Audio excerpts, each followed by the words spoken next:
Tenang itu bukan berarti kalah. Dan diam bukan berarti tidak tahu harus membalas dengan apa.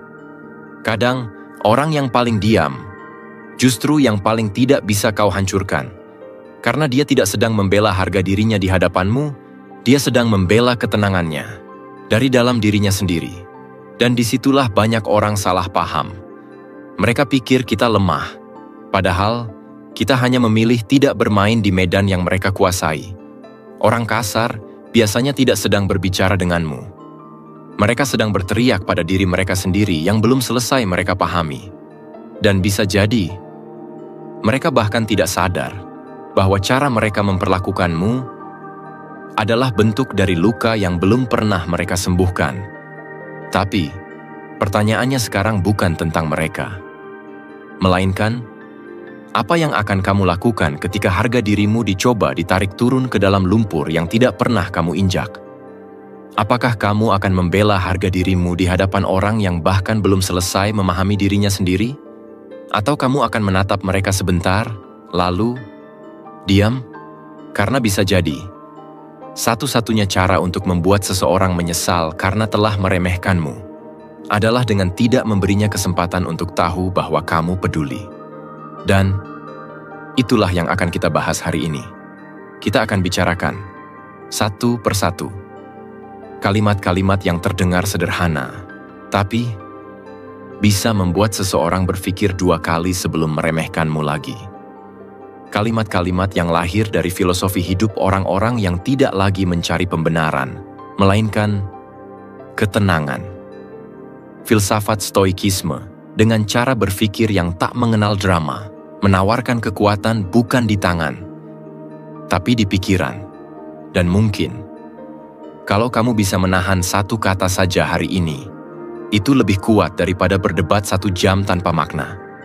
Jadi tonton sampai akhir, karena setiap kalimat di video ini bukan untuk membalas dendam, tapi untuk membuatmu tetap utuh, meskipun dunia meremehkanmu. Dan, ya, jangan lupa berlangganan. Sekarang mari kita mulai.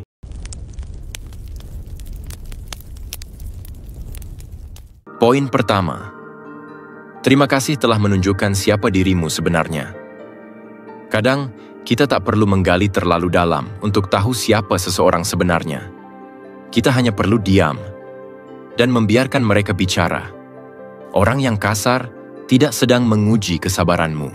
Mereka sedang membuka tabir tentang siapa diri mereka sendiri. Dan kalau kamu cukup tenang, kamu akan sadar. Mereka sedang menunjukkan hal yang bahkan mereka sendiri tak tahu sedang mereka tunjukkan. Itulah mengapa kamu tak perlu terburu-buru membalas. Tidak perlu menjelaskan bahwa kamu baik atau membela bahwa kamu tidak seperti yang mereka pikirkan. Mereka sudah bicara cukup banyak. Dan kalau kamu jeli, mereka baru saja memperlihatkan luka batin mereka dengan sangat terang.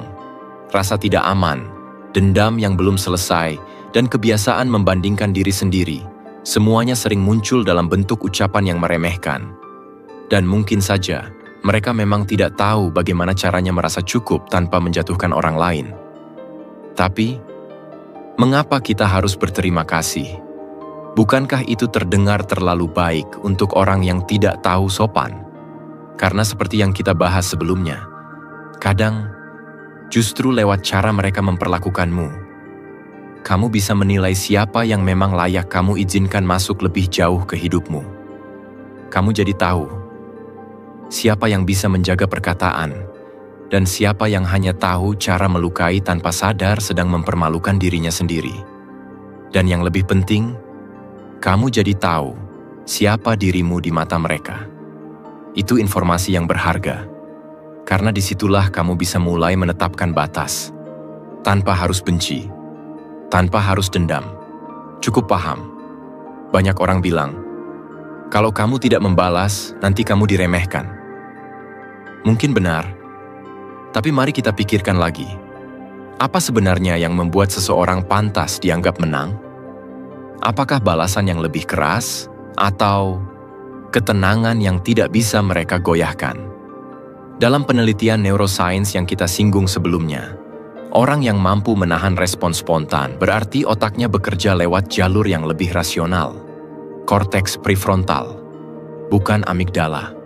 Dan itulah sebabnya mereka tampak lebih berbahaya dalam diamnya. Bukan karena mereka menyimpan dendam, tapi karena mereka menyimpan kendali. Dan kendali itu adalah kekuatan yang tak semua orang punya. Sekarang bayangkan ini. Kamu duduk di sebuah meja rapat. Seseorang menyindir pencapaianmu secara halus dengan senyum tipis yang sengaja dibuat manis, tapi kamu tahu itu bukan pujian. Dan di situ, kamu hanya menatap mereka sebentar, tanpa perlu mengubah ekspresi wajahmu. Kamu tidak mengalihkan pandangan, tidak menyeringai, tidak mengoreksi. Karena kamu tahu, apapun yang kamu katakan, tidak akan bisa mengalahkan apa yang sudah mereka katakan tentang dirinya sendiri. Dan saat kamu tidak bereaksi, bisa jadi mereka akan merasa menang. Tapi beberapa hari kemudian, saat suasana sudah biasa lagi, ada yang berubah. Mereka lebih hati-hati, lebih ragu saat bercanda, lebih banyak senyum basa-basi yang terasa kosong. Bukan karena kamu menyerang, tapi karena kamu terlalu tenang. Dan di dunia yang ramai dengan reaksi, orang yang tidak terbawa arus justru jadi pusat gravitasi baru. Mereka tidak tahu harus menghadapimu dengan cara apa, karena kamu tidak mengikuti aturan permainan mereka. Mereka bilang, diam itu emas, tapi dalam beberapa kasus, diam itu seperti kaca bening. Tak terlihat, tapi mampu memantulkan bayangan mereka sendiri. Dan pantulan itu seringkali lebih menyakitkan dari 1000 kata. Tentu saja, tidak semua orang akan berubah setelah melihat bayangannya sendiri. Beberapa malah menutup mata, beberapa tetap bersikeras menyalahkan cermin. Tapi tugasmu bukan membuat mereka sadar. Tugasmu adalah menjaga ruang dalam dirimu tetap bersih, agar tak ada satupun luka yang mereka lemparkan bisa menempel. Itu sebabnya, dalam banyak ajaran filsafat, termasuk stoikisme, kita diajarkan untuk menerima bahwa kita tidak bisa mengendalikan orang lain, hanya diri kita sendiri. Dan saat kamu berkata dalam hati, "Terima kasih, sekarang aku tahu siapa kamu," itu bukan pernyataan sinis. Itu bentuk penerimaan, bahwa kamu tidak akan lagi berharap dari orang yang bahkan tak mampu menghormati dirinya sendiri. Mungkin kamu tidak akan mendapat permintaan maaf. Mungkin mereka tidak akan pernah mengerti kenapa kamu tiba-tiba menjauh. Tapi mereka akan merasakannya, bahwa sejak itu, kamu tidak lagi duduk di meja yang sama. Bukan karena kamu marah, tapi karena kamu tahu mereka tidak pantas berada di ruang yang kamu jaga dengan susah payah. Dan mungkin, itu cukup untuk membuat mereka menyesal. Bukan karena kamu membalas, tapi karena kamu membuat mereka sadar. Mereka tidak punya tempat lagi di dalam versi dirimu yang baru. Poin kedua, kamu tidak punya kuasa untuk merusak kedamaianku. Kadang, kita terlalu cepat bereaksi. Padahal, tidak semua serangan harus dibalas. Tidak semua kata harus dijawab, dan tidak semua orang layak untuk masuk ke dalam kepala kita. Coba ingat satu momen. Ketika seseorang berbicara kasar, merendahkan, mengintimidasi, dan kamu hanya diam, bukan karena takut, tapi karena kamu tahu satu hal. Dia tidak punya kuasa atas kedamaianmu. Lucu ya?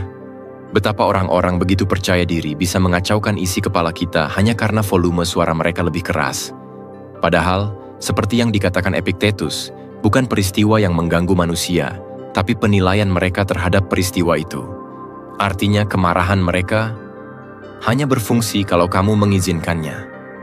Tanpa persetujuan batinmu, mereka hanyalah suara yang berlalu. Biasanya kita terlalu cepat tidak enakan. Khawatir dianggap dingin, takut dikira sombong. Padahal, justru ketika kita memilih diam dan tetap tenang, itulah bentuk keberanian yang sebenarnya. Kita diajarkan untuk ramah, untuk menyesuaikan diri, bahkan ketika batin kita dipukul berkali-kali. Tapi ada satu titik di mana kamu sadar, kalau kamu terus membiarkan mereka masuk, maka kamu yang perlahan akan hilang. Seseorang pernah mencoba menghina kita di depan umum. Kamu mungkin ingat betul detiknya. Tanganmu gemetar, napasmu tidak teratur, jantungmu berdebar. Tapi kamu tetap duduk, tetap diam. Tidak satu pun kata keluar. Dan justru disitulah kamu menang. Ada semacam kebebasan dalam ketenangan. Bukan karena kita pasrah, tapi karena kita sadar penuh bahwa emosi kita adalah milik kita sendiri. Dan tidak ada satu orang pun. Tidak, bukan atasanmu, bukan keluargamu, bukan temanmu, yang punya hak untuk merusaknya. Kedamaian bukan hadiah, ia adalah keputusan. Dan kalau kamu membiarkan orang lain memutuskan untukmu, itu artinya kamu menyerahkan kendali yang seharusnya hanya milikmu. Pernahkah kamu merasa bersalah karena kamu memilih tenang, karena kamu tidak membalas, karena kamu tidak berperan dalam drama yang sedang mereka ciptakan? Tapi bukankah itu justru keberanian sejati? Menolak ikut tenggelam dalam kekacauan orang lain, bukan karena kamu tak sanggup, tapi karena kamu tak mau. Karena kamu tahu betul. Nilai dirimu tidak ditentukan oleh betapa kerasnya kamu membalas, tapi betapa utuhnya kamu tetap bertahan, tanpa harus kehilangan kedamaianmu. Kalau kamu sadar, banyak orang kasar justru semakin agresif. Saat kamu tidak memberikan reaksi, mereka ingin mengganggu ritmemu. Mereka ingin kamu kacau. Dan saat kamu tidak bergeming, mereka merasa kehilangan kuasa. Sakitnya di situ. Ketika mereka berusaha memancing, dan kamu malah memancing mereka untuk berpikir ulang. Mindfulness, kesadaran penuh, itu bukan sekadar gaya hidup, itu perisai batin. Otak kita punya sistem parasimpatik yang secara biologis bisa menenangkan detak jantung, mengatur napas, bahkan menurunkan tekanan darah saat tekanan sosial memuncak. Dan yang paling menarik, sistem ini bisa dilatih. Melalui latihan visualisasi, journaling, atau bahkan hanya dengan duduk diam dan bertanya ke diri sendiri. Apakah ini pantas untuk merusak kedamaianku? Sebagian orang akan berkata, "Ah, kamu terlalu lembek."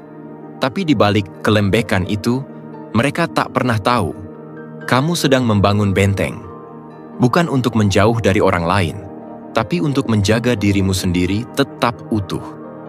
Ada yang bilang, kamu tidak tegas, harusnya kamu balas. Tapi siapa bilang membalas adalah bentuk ketegasan? Bisa jadi. Justru itu bentuk kepanikan. Karena orang yang benar-benar kuat tidak terburu-buru menunjukkan kekuatannya. Mereka tahu, kedamaian adalah tanda bahwa badai telah lewat, bukan bahwa badai tak pernah datang. Dan kadang, kedamaian itu membuat mereka yang kasar jadi canggung. Mereka tidak tahu harus bagaimana. Karena kamu tidak marah, kamu tidak goyah, kamu tidak terpancing. Itulah momen di mana mereka mulai bertanya-tanya, kenapa dia tidak bereaksi? Kenapa dia tidak membalas? Kenapa justru aku yang merasa kalah? Tenang, kamu sedang menang. Hanya saja, belum semua orang sadar. Ada kemungkinan mereka akan mencoba lebih keras, meningkatkan serangan. Tapi ada juga kemungkinan lain, bahwa mereka mulai mengevaluasi dirinya sendiri. Dan kamu tidak perlu menjelaskan apapun. Kamu cukup hadir, diameter tersenyum, dan tetap menjaga jarak antara dirimu dan kekacauan yang sedang mereka ciptakan. Karena pada akhirnya, kedamaian batin bukan soal siapa yang paling tenang di luar, tapi siapa yang paling tidak bisa disentuh oleh ombak emosi dari luar. Jangan takut dianggap berbeda, jangan takut terlihat tak reaktif. Karena semakin sedikit kamu bereaksi, semakin besar dampaknya. Dan percayalah, tidak ada yang membuat orang kasar lebih kesal daripada melihatmu tetap damai saat mereka berharap kamu ikut tenggelam dalam kekacauan mereka. Jadi, kalau mereka berkata sesuatu yang menusuk, kalau mereka mencoba memancing reaksi, bisikan saja dalam hati, kamu tidak punya kuasa untuk merusak kedamaianku. Dan biarkan itu menjadi kalimat yang membuat mereka menyesal telah meremehkanmu. Poin ketiga, jangan samakan volume suara dengan nilai diri. Ada satu hal yang sering kali membuat kita terdiam, bukan karena kita tidak punya kata-kata, tapi karena kita sedang menimbang, apakah semua kebisingan itu benar-benar layak untuk dilawan? Biasanya, orang yang paling keras suaranya bukan yang paling benar, tapi yang paling ingin terlihat benar. Pernah nggak kamu berada dalam satu ruangan, entah itu rapat, diskusi keluarga, atau perdebatan mendadak di grup WhatsApp, dan satu orang tiba-tiba meninggikan suara seolah-olah volume bisa menutup kelemahan argumennya? Kamu duduk di sana, mendengarnya mengulang-ulang kalimat yang sebenarnya kosong, tapi dibungkus dengan nada tinggi dan emosi yang meledak-ledak. Dan anehnya, sebagian orang langsung tunduk. Padahal, yang dia ucapkan belum tentu benar. Bahkan mungkin tak masuk akal. Lucunya, banyak yang masih terjebak dalam asumsi lama. Bahwa kalau seseorang bicara lantang, itu artinya dia lebih tahu, lebih berani, lebih berkuasa. Tapi tidak sedikit juga dari mereka yang diam ternyata justru paling berpikir jernih, yang memilih menyaring sebelum bereaksi. Di titik ini, kamu akan sadar bahwa menjadi orang yang tenang bukan berarti kamu tidak mampu bersuara. Justru karena kamu tahu kapan harus berbicara dan kapan harus menahan. Seperti yang pernah disinggung Marcus Aurelius, kekuatan sejati tidak datang dari reaksi spontan terhadap dunia luar, tapi dari kemampuan untuk tetap tenang, bahkan saat dunia berisik menuntut perhatian kita. Orang yang terlalu sering berteriak biasanya sedang ingin didengar. Tapi, diam yang tajam bisa lebih keras daripada suara apapun. Dan ketika kamu memilih diam, bukan karena kamu kalah, tapi karena kamu tahu suara bukan tolok ukur nilai diri, itu menyakitkan bagi mereka yang berharap kamu terpancing. Mereka mungkin berharap kamu ikut teriak, karena kalau kamu ikut marah, kamu jadi setara. Dan itu membuat mereka merasa berhasil. Tapi begitu kamu tetap di tempatmu, dengan napas yang stabil, mata yang mengamati, dan sikap yang seolah berkata, "Aku tahu kamu sedang panik, dan itu bukan urusanku." Disitulah mereka mulai kehilangan pegangan. Karena yang tak bisa dikendalikan selalu menakutkan. Kalau kamu cermati, dalam sistem kerja otak manusia, respons impulsif seperti membentak, menaikkan suara, atau memotong pembicaraan, itu umumnya berasal dari aktivitas sistem limbik, khususnya amigdala. Bagian otak ini bertanggung jawab atas reaksi emosional. Tapi, semakin kuat koneksi antara amigdala dan prefrontal cortex, bagian otak yang mengatur logika dan pengendalian diri, semakin seseorang bisa menahan dorongan untuk bereaksi kasar. Artinya, semakin seseorang tenang, justru makin tinggi kendalinya, makin kuat jiwanya, dan makin dalam pula nilainya. Karena nilai diri tidak ditentukan dari seberapa keras kamu menjelaskan siapa dirimu, tapi dari seberapa sering kamu tak merasa perlu menjelaskannya. Kamu tidak sedang bersaing di pasar, tidak butuh teriak agar didengar. Kamu tidak perlu membuktikan apapun kepada siapapun, terutama kepada orang yang satu-satunya modalnya hanyalah volume suara. Biasanya kita terlalu cepat merasa kalah hanya karena tidak membalas. Padahal, bukankah kekalahan sesungguhnya adalah saat kita membiarkan mereka menurunkan standar kita? Kamu pernah duduk di meja makan keluarga saat ada satu orang yang mendominasi pembicaraan hanya dengan cara meninggikan suara? Dan kamu yang paham apa yang sebenarnya terjadi, justru memilih diam. Tapi dalam diam itu, kamu mulai melihat bahwa mereka tidak sedang menang. Mereka sedang menunjukkan luka yang belum selesai. Dan kamu tidak harus ikut menyelami luka itu. Kamu tidak harus menenggelamkan diri hanya untuk membuktikan bahwa kamu bisa berenang. Mereka akan bilang, "Jangan diam saja, kalau memang kamu yakin." Tapi kenapa kamu harus ikut masuk ke ruang yang dibangun dari kebisingan? Bukankah kamu lebih berharga dari itu? Menariknya, studi menunjukkan bahwa orang yang berbicara dengan nada rendah, tapi konsisten dan tegas, justru cenderung lebih dipercaya. Volume tidak selalu identik dengan kepercayaan. Yang didengarkan adalah isi, bukan intensitas. Dan jika kamu perhatikan lebih jauh, justru dalam budaya kita, orang yang berbicara lembut tapi jelas biasanya lebih dihormati. Karena mereka tidak mendikte, mereka memimpin dari ketenangan. Coba bayangkan ini. Seseorang sedang berteriak di depanmu, mencaci, menghakimi, mencoba meruntuhkanmu dengan kata-kata. Tapi kamu tidak bergeming. Kamu hanya menatapnya seperti air yang tidak terpengaruh oleh batu yang dilempar. Apa yang dia rasakan? Rasa malu, karena dia sedang bermain sendiri, dan kamu terlalu damai untuk ikut. Terkadang, diam yang benar bisa lebih menyakitkan dari bentakan yang paling kasar. Bukan karena niat menyakiti, tapi karena diam itu menyadarkan. Mereka akan merasa kehilangan kendali. Mereka akan mulai mempertanyakan, kenapa kamu tak terganggu? Apa yang kamu tahu yang mereka tidak tahu? Dan mungkin disitulah penyesalan itu mulai muncul. Kamu tidak mengalahkan mereka dengan kata-kata. Kamu mengalahkan mereka dengan sikap. Dan ketika mereka menyadari bahwa suara mereka tak pernah menyentuhmu, bahwa kamu tidak tergores sama sekali, itulah saat kamu berhasil. Jadi, kalau nanti kamu berhadapan dengan seseorang yang merasa suaranya lebih penting dari pikirannya, cukup katakan dalam hati, jangan samakan volume suara dengan nilai diri. Dan lihat, bagaimana mereka perlahan mulai kehilangan kekuatannya sendiri. Karena suara yang paling keras tidak selalu datang dari mulut. Kadang, ia datang dari seseorang yang memilih untuk tetap tenang dan menang dalam diam. Poin keempat, diam saja, cukup tersenyum. Kadang, satu senyuman jauh lebih menggetarkan daripada satu ruangan penuh suara tinggi. Dan kadang, saat kamu diam, bukan karena tak tahu cara bicara, tapi karena kamu tahu, tidak semua hal pantas mendapat jawaban. Kamu pasti pernah berada dalam situasi yang terasa janggal. Seseorang menghina di depan umum, sengaja menyudutkan, menertawakan, lalu menatapmu, menunggu kamu bereaksi, menunggu kamu marah, membalas, atau malu. Tapi kamu hanya menatap balik, tenang, dengan sedikit senyum yang tipis, tanpa sepatah kata pun. Dan lucunya, justru di momen itu, mereka panik, karena mereka tidak mendapatkan yang mereka inginkan.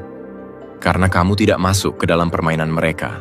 Dan senyummu menjadi alarm bahwa kamu tidak tersentuh sedikit pun oleh serangan mereka.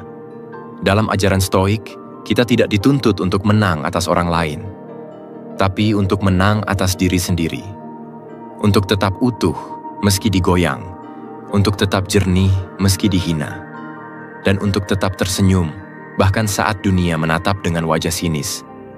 Senyum bukan pelarian, ia bukan penyangkalan, ia adalah bentuk kebebasan.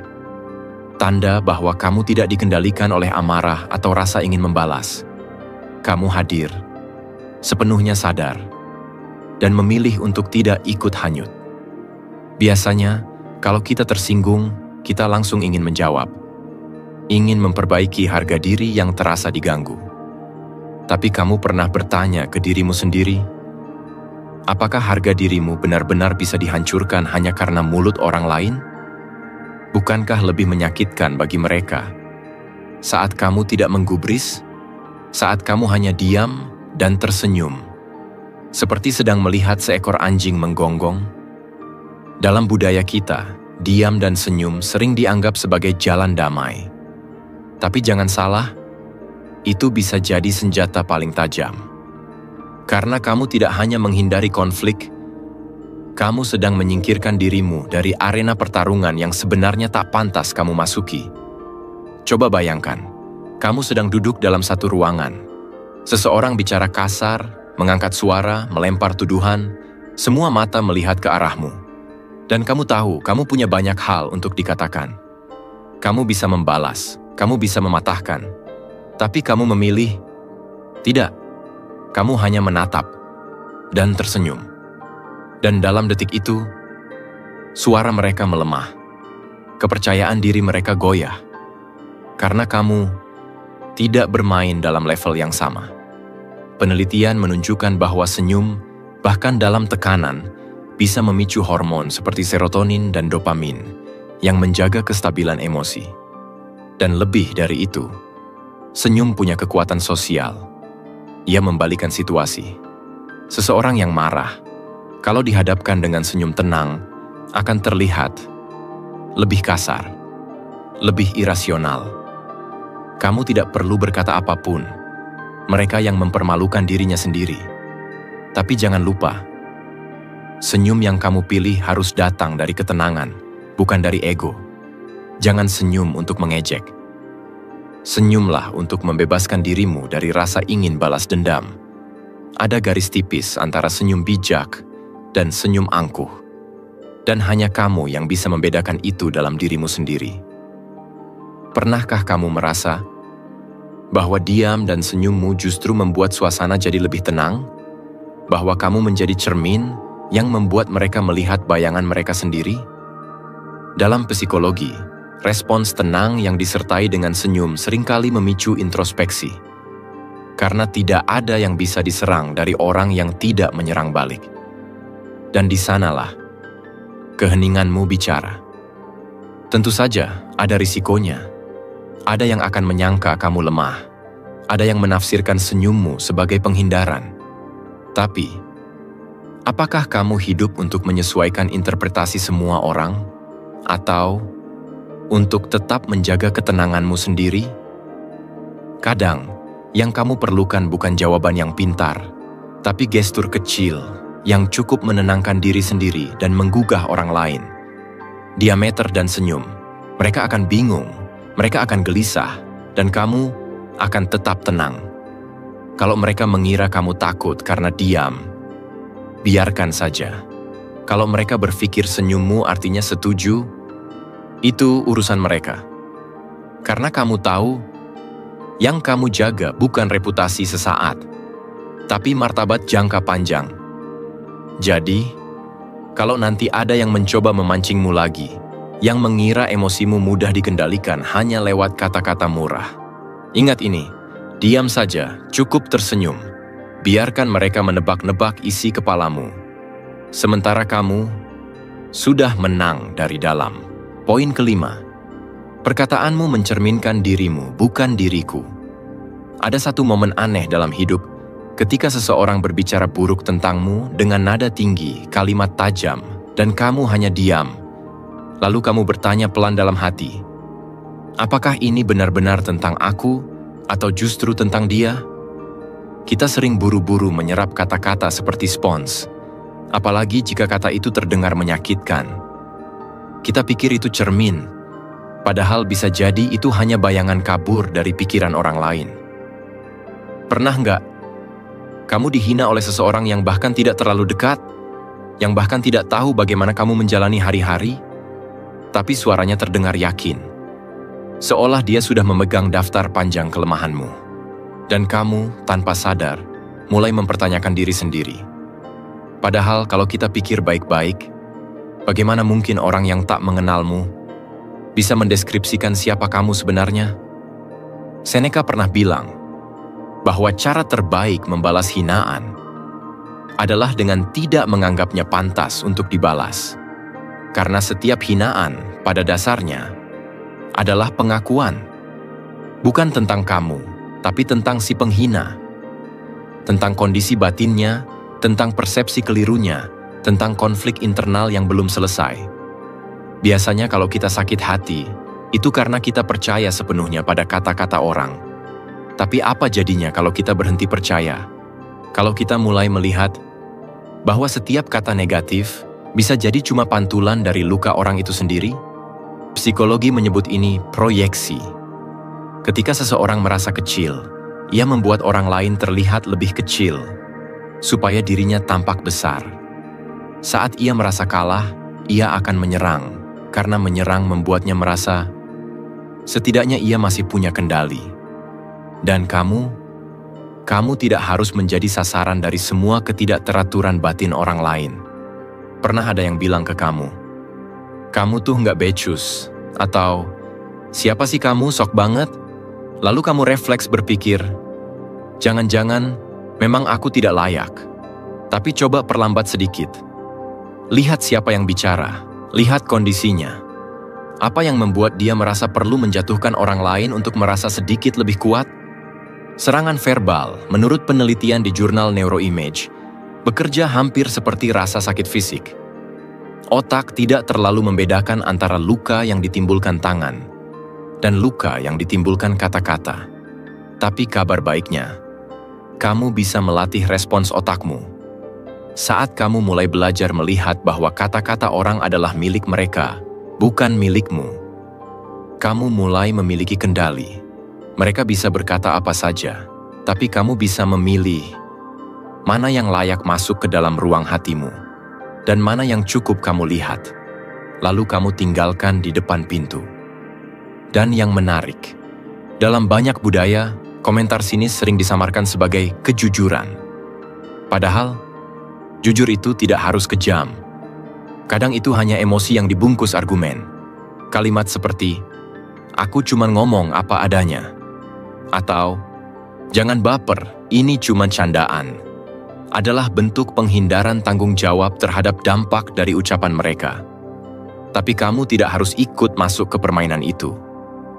Bayangkan ini, seseorang menyampaikan kalimat buruk ke kamu, tapi kamu hanya menatap sebentar, lalu melanjutkan langkahmu tanpa berkata apa-apa. Apa yang terjadi? Dia bingung. Karena biasanya, orang akan marah, akan membalas. Tapi kamu tidak. Dan disitulah kamu mulai mendominasi. Bukan lewat balasan, tapi lewat ketenangan. Kamu tidak perlu ikut kotor, hanya karena seseorang melempar lumpur. Dan tidak semua suara keras harus kamu dengarkan. Karena jika kamu mendengarkan semuanya, kamu akan kehilangan suara terpenting, dirimu sendiri. Tapi ya, tetap realistis. Tidak semua hinaan bisa diabaikan. Jika itu terus berulang dan datang dari orang yang dekat, pasangan, keluarga, atau atasan, maka kamu perlu batas. Bukan untuk melawan, tapi untuk melindungi dirimu dari luka yang tidak harus kamu terima terus-menerus. Kalau mereka berkata, "Kamu nggak berguna," coba kamu lihat baik-baik siapa yang bicara. Kalau kamu menyadari bahwa mereka sedang dalam fase rapuh, mungkin kamu bisa bilang dalam hati, "Terima kasih, kamu baru saja menunjukkan isi kepalamu. Dan itu bukan tentangku." Karena kata-kata kasar adalah seperti jendela yang retak. Yang terlihat bukan dunia luar, tapi retakan itu sendiri. Dan kamu tidak wajib menjelaskan siapa dirimu kepada orang yang bahkan belum selesai dengan dirinya sendiri. Jadi, lain kali saat kamu dihadapkan pada komentar yang menyakitkan, yang mencoba menjatuhkan harga dirimu, coba tarik napas perlahan, lalu bisikan dalam hati, "Perkataanmu mencerminkan dirimu, bukan diriku," dan berjalanlah lagi. Karena yang tidak patah, tidak perlu dibetulkan. Poin ke-6, mari jeda, jangan balas dengan tidak hormat. Kadang, jeda itu bukan karena kamu bingung harus bilang apa, tapi karena kamu tahu, kalau kamu bicara sekarang, yang keluar hanya akan jadi perpanjangan luka. Dan mungkin, justru disitulah kamu menang. Kamu pernah berada dalam situasi yang mendesak. Seseorang memprovokasi dengan sengaja. Mereka ingin kamu terpancing, bicara, membalas, menunjukkan bahwa kamu tersinggung. Tapi kamu diam sejenak. Bukan karena kamu kalah, tapi karena kamu sadar tidak semua hal pantas mendapat respons yang cepat. Dan di jeda itu, kamu berpikir, kamu menimbang, dan kamu memilih tidak membalas dengan tidak hormat. Itu bukan kelemahan, itu adalah kebebasan. Epictetus pernah berkata, "Tak seorang pun benar-benar bebas jika ia belum menjadi tuan atas dirinya sendiri." Lalu kamu pun jadi mengerti, kemenangan bukanlah soal siapa yang paling keras suaranya, tapi siapa yang bisa tetap tenang saat suara-suara lain mulai naik dan kacau. Tapi kita juga tahu, jeda seperti itu tidak selalu dipahami. Biasanya kalau kita diam, orang-orang mengira kita takut, mengira kita kalah, atau lebih buruk lagi, mengira kita lemah. Karena di masyarakat, kadang balasan verbal dianggap sebagai ukuran kekuatan, dan semakin cepat kamu menjawab, semakin tinggi nilaimu. Padahal, siapa yang bilang bahwa cepat itu selalu berarti tepat? Kamu mungkin pernah mengalaminya sendiri. Di ruang rapat, di grup obrolan, di antara keluarga, Seseorang menyerang kamu secara verbal. Kalimatnya tajam. Isinya mungkin tidak sepenuhnya benar, tapi cukup menusuk untuk membuatmu ingin membalas. Lalu kamu tarik napas. 1 detik, 2 detik, kamu melihat wajah mereka, dan kamu tahu, kalau kamu balas sekarang, kamu kehilangan arah. Kamu justru sedang dipasung oleh kemarahanmu sendiri. Jadi kamu memilih untuk diam, dan kamu sadar, itu bukan berarti kamu pasrah, tapi karena kamu tidak mau menjatuhkan martabatmu sendiri hanya demi membalas. Kalau kamu perhatikan, seringkali orang menyerang bukan untuk mencari solusi, tapi untuk menunjukkan dominasi. Mereka tidak butuh jawaban, mereka butuh kontrol, dan kamu dalam jedamu mematahkan harapan itu. Secara biologis, saat kita terprovokasi, sistem saraf simpatik bekerja, detak jantung naik, napas pendek, tekanan darah meningkat. Tapi saat kamu mengambil jeda, sistem saraf parasimpatik mulai aktif. Kamu pelan-pelan menurunkan mode bertarung dan masuk ke mode berpikir. Korteks prefrontal kamu, bagian otak yang bertanggung jawab atas keputusan rasional, akhirnya punya waktu untuk bicara. Dan jawaban yang kamu berikan, jika nanti kamu pilih untuk menjawab, akan lahir dari kesadaran, bukan dari reaksi. Tapi tetap realistis ya. Di banyak lingkungan, terutama yang kompetitif atau penuh gengsi, jeda bisa dianggap tanda bingung. Tapi bukan berarti kamu harus menyerah pada tekanan itu. Kamu bisa tetap mengambil jeda, sambil menunjukkan bahwa kamu tidak gentar. Bagaimana caranya? Kontak mata yang tenang, bahasa tubuh yang tegak, nada bicara rendah, jelas, tidak terburu-buru. Kalau kamu bicara, cukup 1 kalimat. Saya tidak akan membalas dengan cara yang sama. Itu saja cukup untuk menunjukkan wibawamu. Dan percaya, dalam banyak kasus, orang akan lebih takut pada orang yang tenang. Karena orang tenang tidak bisa diprediksi. Sementara yang bereaksi cepat, mudah ditebak, mudah digoyang. Jadi, jangan buru-buru membalas. Karena setiap detik yang kamu ambil untuk jeda adalah bentuk kemenangan kecil. Dan anehnya, mereka yang menyerangmu justru bisa mulai mempertanyakan niatnya sendiri. Kenapa dia tidak marah? Apa dia tidak terpengaruh? Apa aku salah target? Jeda adalah bentuk perlawanan yang diam tapi mengubah permainan. Mungkin kamu bertanya, bagaimana kalau setelah jeda mereka tetap menyerang? Bagaimana kalau kamu jadi target berikutnya? Jawabannya bukan dengan bereaksi, tapi dengan batas. Kamu bisa tenang, tapi tegas. Dan batas itu bisa kamu sampaikan lewat ekspresi, lewat cara kamu tidak menunduk, lewat pilihan kalimat yang tidak melukai tapi cukup jelas. Seperti ini. Kalau kamu ingin bicara, saya bersedia mendengar, tapi bukan dengan cara ini. Saya tidak tertarik untuk ikut dalam pola yang sama. Kita bisa selesaikan ini nanti, saat kamu siap untuk bicara dengan tenang. Dan tahu nggak, sikap seperti itu bisa membuat mereka menyesal, karena mereka sadar, kamu tidak hanya tidak jatuh dalam jebakan mereka, tapi kamu juga menunjukkan level kedewasaan yang tidak bisa mereka lampaui. Dan saat mereka pulang, dalam sepi, mereka akan menatap ke dalam diri sendiri. Sementara kamu sudah berjalan lebih jauh. Jadi, saat seseorang mempermalukanmu, saat kamu merasa harga dirimu sedang diuji, jangan buru-buru bicara. Jangan buru-buru balas. Mari jeda. Karena justru di jeda itulah, kamu sedang naik 1 level. Poin ke-7, jangan tersinggung bila tak ada yang layak disinggung. Kadang, yang menyakitkan bukan ucapannya, tapi bagaimana kita menampungnya. Seolah semua hal yang lewat harus kita simpan. Padahal, tidak semua kata pantas tinggal di hati. Kamu pernah nggak dengar seseorang bicara, menyindir, atau mungkin nyeletuk sembarangan, lalu kamu merasa dadamu seperti ditusuk dari dalam? Padahal kalimat itu bahkan belum tentu ditujukan padamu, tapi tetap saja kamu merasa ditelanjangi. Lucu ya? Betapa mudahnya seseorang yang tidak penting mengatur cuaca di dalam kepalamu. Tapi coba kamu tarik napas dan tanya ini ke diri sendiri. Apa benar hal yang dia katakan layak membuatku goyah? Apa aku ini begitu rapuh hingga komentar acak dari seseorang yang tak mengenalku pun bisa mengguncang harga diriku? Kalau jawabannya ya, maka mungkin yang perlu diperbaiki bukan komentarnya, tapi batas dalam dirimu. Seperti yang kita bahas di poin sebelumnya, jeda adalah kekuatan. Dan di sini, rasa tersinggung itu seperti anak panah yang bisa kamu tangkap, atau biarkan meleset begitu saja. Kata Marcus Aurelius, tolak perasaan tersinggung, dan luka itu pun lenyap. Artinya, rasa sakit itu cuma bisa masuk kalau kamu yang membukakan pintu. Sains pun mengiyakan itu.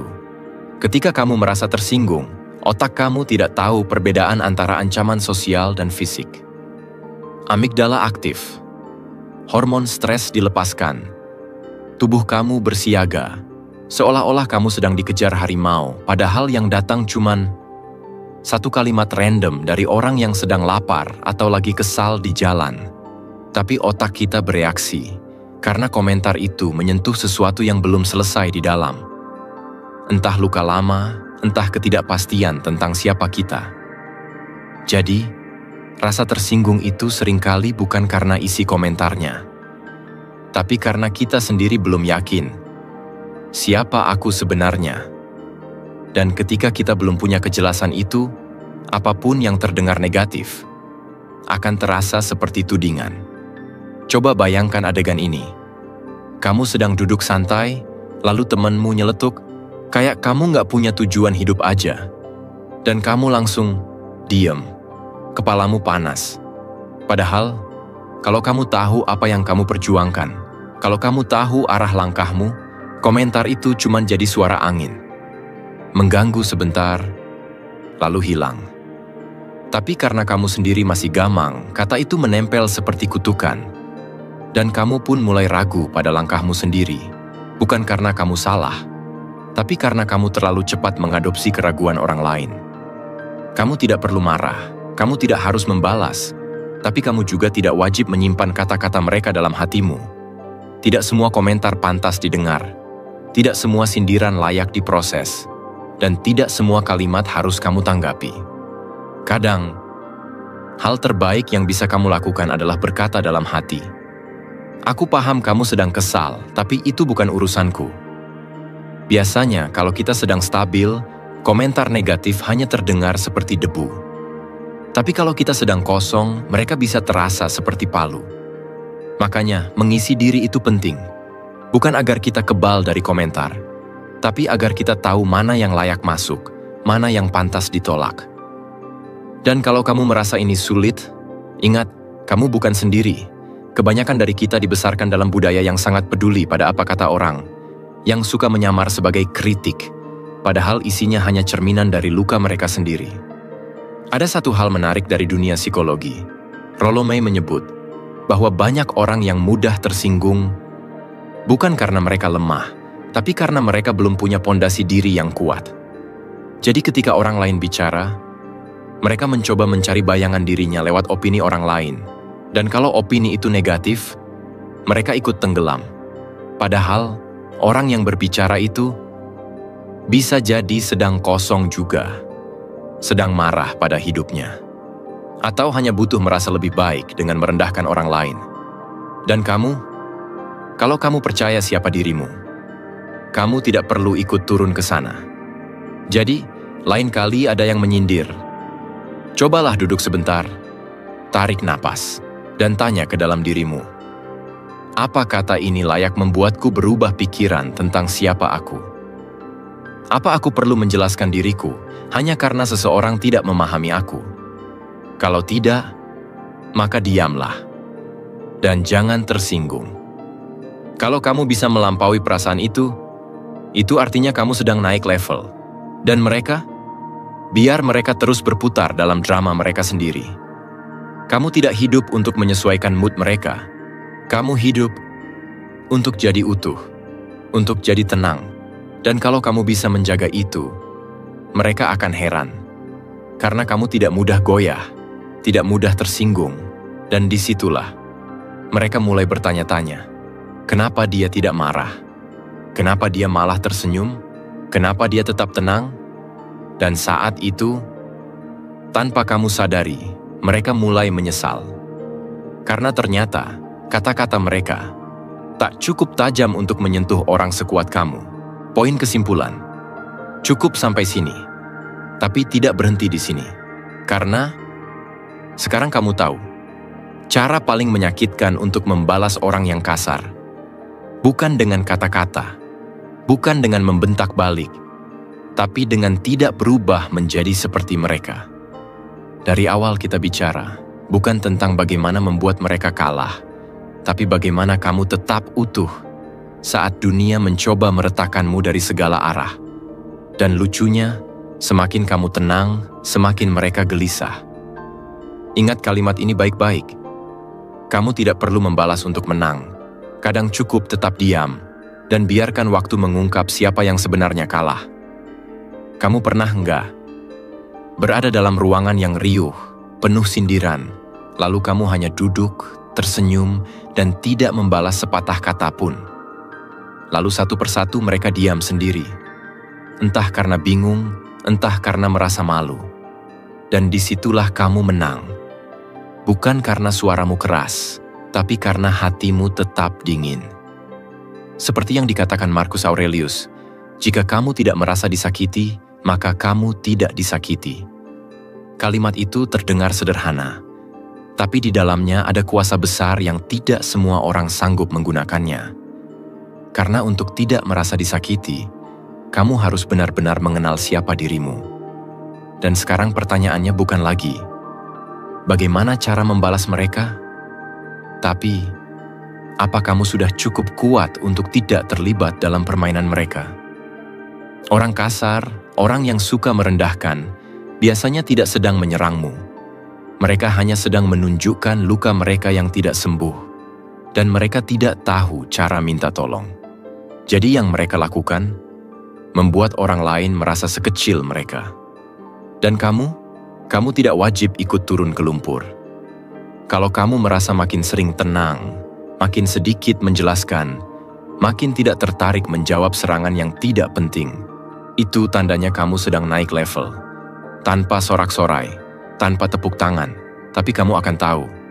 Karena kamu merasa damai, di tengah kegaduhan yang biasanya membuatmu ingin membalas. Kadang kita tidak butuh pembelaan, kita hanya butuh jarak, butuh diam, butuh keberanian untuk tidak menyentuh racun, meski racun itu sudah disodorkan langsung ke depan wajah.